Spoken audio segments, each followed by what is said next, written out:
thank you for coming to the 2013 Annual Hurricane Town Meeting for the City of Texas City. Mayor Matt Dahl will welcome everyone this evening. You'll also hear from Dan Reilly, meteorologist in charge of the National Weather Service in League City. And finally, you'll hear from city officials as we discuss common sense plans on responding to a hurricane. I'd like to welcome everybody to the 2013 Hurricane Town Meeting. To do so on a little more formal basis is Mayor Matthew Dahl. I want to thank you, Bruce. I want to thank everybody that's here tonight. It's awful important to make sure that you pay attention, take your notes, and listen to the experts tonight. They're as good at their crafts as anybody in the country. Make sure that you and your family make a plan. That's the important part all about what we're doing tonight. You all are going to get to be honorary Eagle Scouts tonight because you've got to have a plan and you've got to be prepared. So that's our objective, to make sure our citizens are that way. We live under a motto: we'll take all the help we can get, but we won't need any if it doesn't come. Because we're a self-sufficient community, and I want to thank all of you for being here tonight, because the way you be self-sufficient is to make sure you have a plan, and that's what tonight's all about. I want to take a little chance and time to thank United Way for being here today. I want to thank the Police Academy, Volunteer Police Academy folks that served the food tonight. Got to thank George Fuller, the chief cook and bottle washer. He always makes sure you all get fed, and we really appreciate him. And then, you know, I've got to pay final kudos to the staff that run this building that you're in tonight. There's not a finer facility in this county, and you're going to have to look a long way to be in a facility this nice. We're really blessed to be part of Texas City, and I'm blessed to be your mayor, and I want to thank you for letting me do this job. Have a safe hurricane season, and have a great night tonight. This evening we're going to have Dan Reilly, the meteorologist in charge of the Houston-Galveston Weather Service, speak to us. There are also other state and federal officials in the office, in the building. We welcome you. And as we have done in the past, what we're going to do is ask that if you have any questions, just keep them in mind. And at the end of the meeting, after we have adjourned, and after we had a drawing for the TVs, then we'll be up here and we'll be delighted to answer any question for you one-on-one. So without further ado, I'd like to introduce Mr. Dan Reilly. He is the meteorologist, say that quickly, in charge of the Houston-Galveston Weather Center. Dan?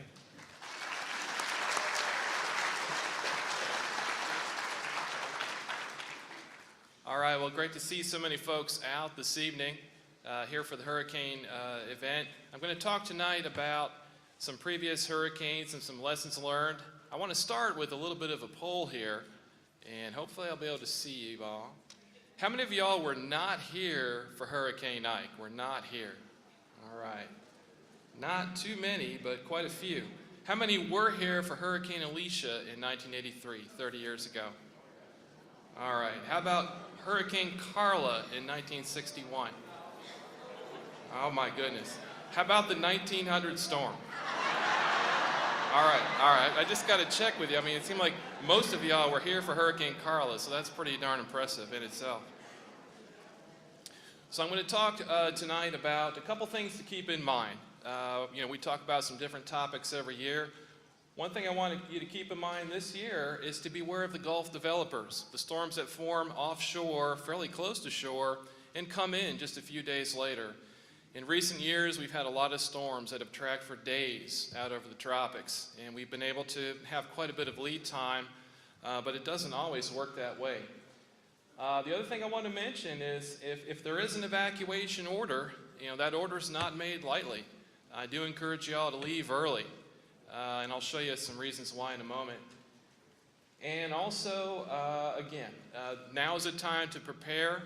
And that's kind of a theme for this event. I'll talk a little bit about that as well. All right, one thing I want to point out to y'all is that, as you know, every storm is different. You know, our last hurricane was Hurricane Ike. A lot of surge, quite a bit of wind. But every storm is different. It's going to give you some combination of the hazards you see there, whether it be high winds, storm surge, flooding rains, even tornadoes. Storm surge, what is it? Storm surge is basically the rise in the water level due to the storm. Basically, in a storm surge scenario, the winds push water onto land. And if you add the high tide to the storm surge, we call that storm tide. All right, so something to keep in mind is if the storm tide is above your elevation, you're going to get flooded. The exception is if you have a big old levee, like you do here around Texas City, then that does offer you some additional protection. So in that case, if the storm tide is above the level of the levee, then you're going to be in trouble as well.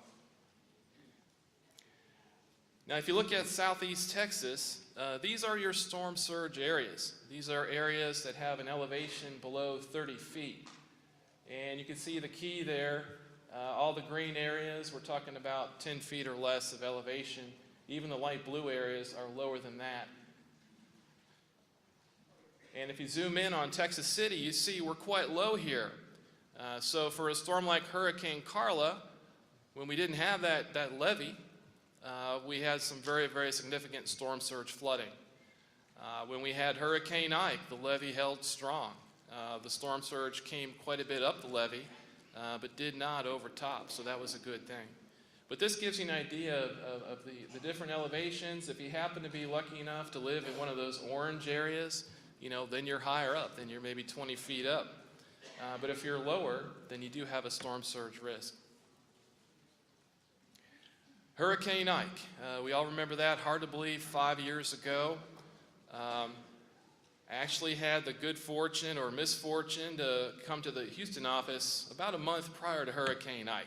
And I kind of alerted my wife, hey, we'll probably have a major hurricane landfall when we get here, and wouldn't you know it happened. So she gave me kind of an angry look and then evacuated after that. So we moved into our new house, boarded up the house in the same week, and sent my family out. Large hurricanes generate large storm surge. I don't care what the category is. You all hear the category. What's the category? That has to do with the wind primarily. A large hurricane or even a large tropical storm is going to give you a large storm surge. Now what we have on the chart here is actually in red. You can see a timeline of the water level at Galveston Pleasure Pier leading up to Hurricane Ike. So you see how that line bounces between 1 and 3 feet? That's your normal high and low tide. But as you got a little closer to the storm, all of a sudden the line goes straight up. It went steadily up, starting about 30 hours prior to landfall. So why is that important? Well, if you're out on the barrier islands, that early water level rise caused those evacuation routes to flood very early. There's a lot of people here on Bolivar that had planned to leave first thing Friday morning with the storm coming through late Friday night, but you see what they woke up to. High water, water on roadways. The sun is still out actually, and there's actually an offshore wind. But large hurricanes generate large storm surge and the waters rise early. Again, you have the levee here, so that does offer you protection from some of that early rise. But some of y'all may live in the outer areas and may have that issue. Now, this is a storm that did not affect Texas last year. It came fairly close. If y'all remember Hurricane Isaac, it impacted the Republican convention. It was going to go into Florida. Well, wait a minute. Now it's going to go into Alabama. Well, wait a minute. Now it's going to go into Louisiana. The track kept shifting left to the point where we said, okay, that's enough. We don't want you to track any further left, or it could have actually impacted Beaumont area. This was a large Category 1 storm, folks, just barely a hurricane, but it was large and it was slow moving. So it pushed a lot of water on the land, even as a Category 1. So what happened in this case? Take a look at this picture. Slow moving Category 1 hurricane large generated a large surge, about 12 feet. The height of the levee was about 8 feet. 12 feet of water, 8-foot levee, what's going to happen?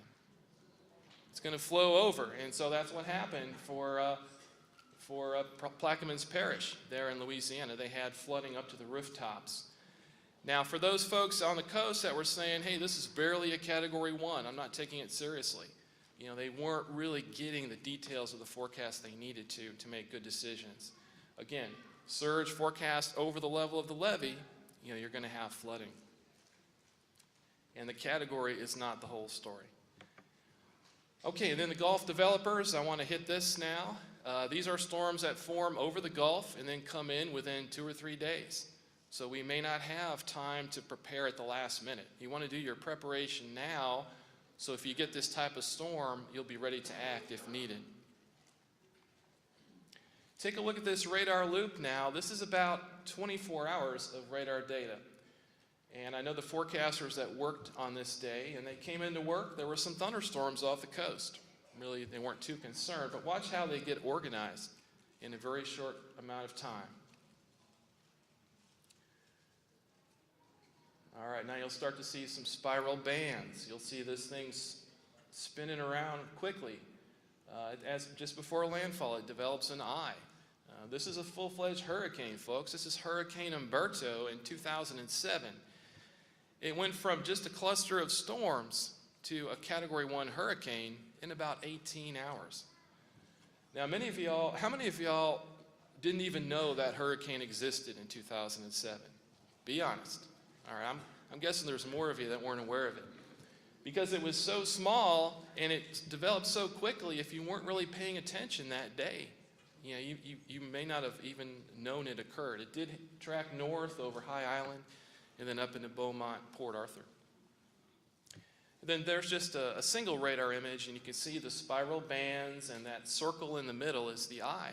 That's an actual full-fledged hurricane. Went from nothing to a hurricane in 18 hours. No time to rush to the grocery store, build your kit, nothing like that. If that storm's impacting you, you're pretty much working with what you got. And so you want to prepare ahead of the season.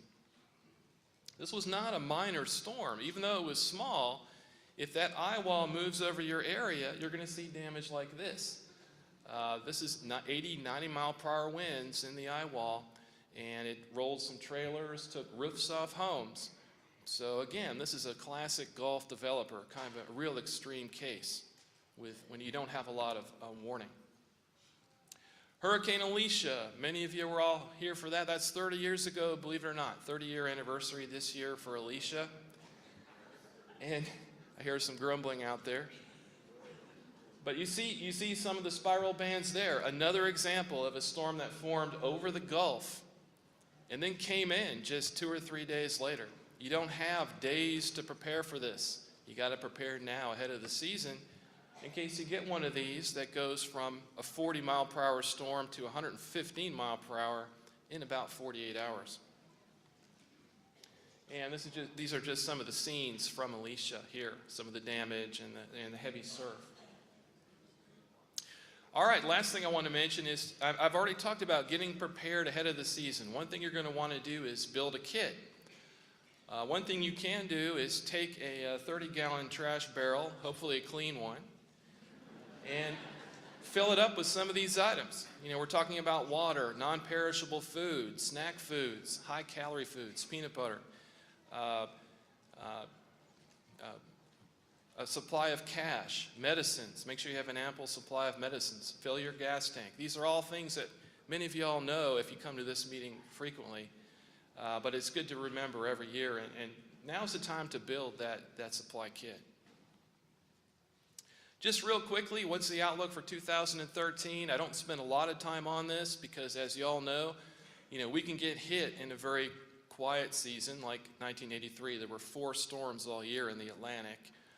Or we might go without a storm, even in a very active year. But the forecast, you can see there the average up top in terms of the number of named storms. That's your tropical storms and hurricanes. Your number of hurricanes, 6 to 7. About 2 or 3 of those are major, Category 3 or higher on average. All those numbers predicted are well above the averages. So the expectation is for an active season. We need to prepare every year, but all the more reason to get your kits and plans made now. So again, just some takeaway messages. Beware of those Gulf developers. Prepare now. Don't wait for that storm to form in the Gulf. We're looking at an active season, we think, in the Atlantic. There's really no way to tell whether Texas will be impacted. I would assume it will, and if it doesn't, all the better. But prepare for an impact this year. and keep track of the latest forecasts and warnings. Hurricanes.gov is the National Hurricane Center website. I would look at it every day in the hurricane season. And then our website is weather.gov/Houston. So those are both good resources for hurricane information. All right, thank you all for your time.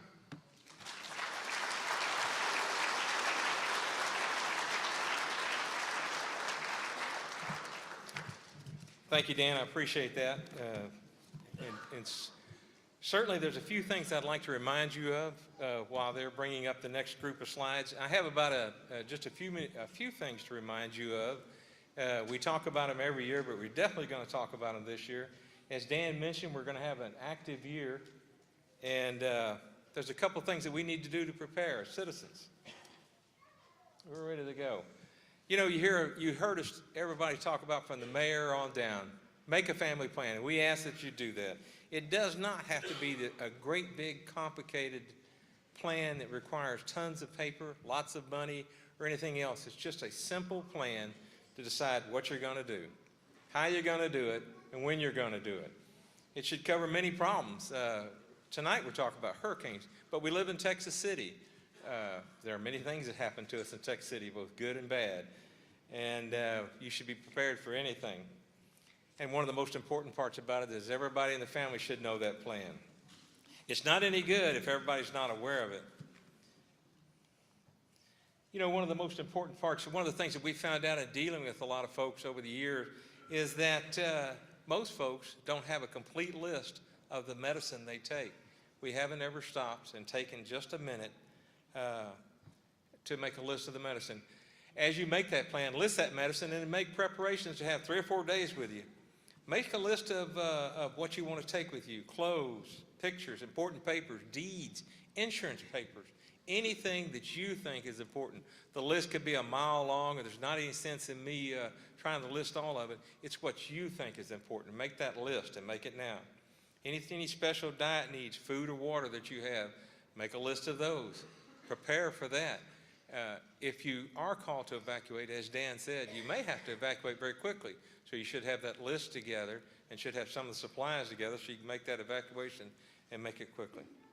And wherever possible, wherever you can, make that garbage can full of supplies that Dan spoke about. If you can possibly put those things together, do so. Some folks say, I can't do that. I don't have the medicine. I don't have the money. That's fine. But if you have a list about what medicine you need, then it'll make it flow fairly easy. One of the most important things is decide where you're going to go and how you're going to get there. Decide where you're going to go. It sounds so easy now, but it becomes so very complicated during a storm when it's approaching. And you don't need to go far. And let me remind you something, you know, and this might be somewhat controversial, but in my opinion, you need to go no further than 50 or 60 miles. You're leaving Texas City when we ask you to, so you will not drown. You don't have to go to Idaho. You don't have to go anywhere other than, yeah, I think that's in the next slide there. Some lady told me she went to Idaho and she really got upset because Hurricane Ike went up that way, and I'm sorry to hear that. Just get off the Gulf Coast, okay? And that's something, it may be something new and novel and different, but just get off the Gulf Coast. My family plan is to go a little bit the other side of Alvin. That's my family plan. That's what I feel is appropriate for my family. You may think something is more appropriate for your family. You may want to go to Austin. You may want to go to other places, but make that plan. But plan on going and be aware of the storm's path. You got to make a communication plan. You got to decide how you're going to talk. The phone line, the cell phone lines get loaded up. The landlines go down. They may not work well. So decide how you're going to talk to your family in times of emergency. You may have to shelter in place, or you may be ordered to evacuate. And if you are, again, you need to communicate with your family and have a plan in place so that you can get back together with your family. If you are required to evacuate or asked to evacuate, generally all roads will be open. You know, we know at Hurricane Rita things didn't work so well, and we have worked on that a great deal, and I'll speak about that a little bit more. But evacuation will be staggered. One of the things that I often hear from people is that Galveston is calling for evacuation, but Texas City hadn't said anything. Well, that's because evacuation is staggered. The lowest lying cities will evacuate first, and then the higher cities like Texas City will go next. There will be assistance on major roads. On the interstate, on some of the major highways in the state of Texas, will be assistance. There is a lieutenant with the state troopers here. He's the gentleman that's in charge of that, and he will see that you will be assisted, as you will be assisted in other areas. But we ask that you use any road. Farm to market roads are great roads. 1764 out towards Altaloma and Alvin, out that way. I'm sorry, I'm showing my age. Santa Fe and Alvin and all that, out that way. That's a farm to market road, and there are tons of them. The state of Texas has hundreds, if not thousands, of roads. Plan where you're going to go, plan how you're going to get there, and plan the route you're going to take. And remember, there's a lot of other folks using it, so if you can use a back road, use it. All cities should be open, by the way. That was another problem that I understand in Hurricane Rita, and all cities should be open and available. Remember, like I said a minute ago, you don't have to go to Idaho. You just got to get off the coast. And here's a picture of some of the roads in the state of Texas. There are tons of roads. And so if you're making a plan and you have time now to make that plan, any one of those roads is open to you or will be open to you and should help you get where you're going to go. If you cannot evacuate by yourself, we'll be delighted to assist you. This is a picture of the buses that are brought into Texas City. Again, compliments of the state of Texas. They work with us so closely. And 200 buses, and those are coach-type buses. They're very comfortable. They are brought here to help you help assist you to evacuate if you need something. As you can see in this particular picture, this is a real evacuation. Not all the seats are full, and they're not full for a reason. We generally have 50 or 55 passenger buses brought to us, but make sure I'm on the right. There we go. They brought to us, but not all of them are full because we'd be delighted for you to take your pets. It is acceptable to take your pet. If you need to take it, they need to be in a cage. They'll set the seat next to you. I'm sorry if you got a horse. I don't think that's going to work. So, but if you have a cat or a dog, you know, my wife is in the audience, and there are times when I think she thinks more of our pet dog than she does of me, and rightfully so. And you know, you're welcome to take your dog. You're welcome to bring your dog, and we'll certainly work with you. You're going to be taken to Austin, to a shelter in Austin. You'll be taken care of.